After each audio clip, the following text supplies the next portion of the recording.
এরপর থেকে সূর্য মন্দির দেখতে আর কোণারকে যেতে হবে না কারোর। বহু প্রাচীন এক সূর্য মন্দির আমাদের বাংলাতেই আছে।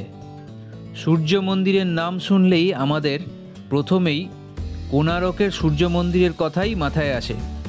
কিন্তু আমাদের বাংলাতেই কোণার্কের সূর্য মন্দিরের চেয়েও বহু প্রাচীন এক সূর্য মন্দির আছে, যেটা আমরা অনেকেই জানি না।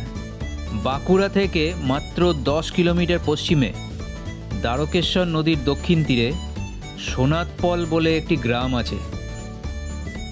আর এখানেই রয়েছে চিত্তাকর্ষক সেই সূর্য মন্দিরটি।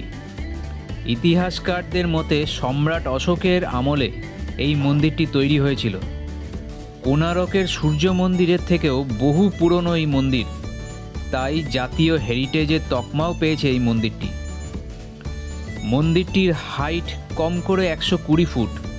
এত বড় প্রাচীন মন্দির এই এলাকায় আর কোথাও নেই। আর এই মন্দিরটার ডিজাইন কিন্তু বেশ ইউনিক।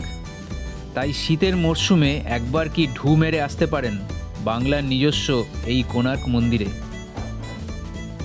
আপনাদের যদি কারোর জানা থাকে যে এই মন্দিরটি কোণারকের মন্দিরের ঠিক কত বছর আগে তৈরি হয়েছিল এবং এটি কে বানিয়েছিল, তাহলে নিচে কমেন্ট বক্সে কমেন্ট করে জানাবেন।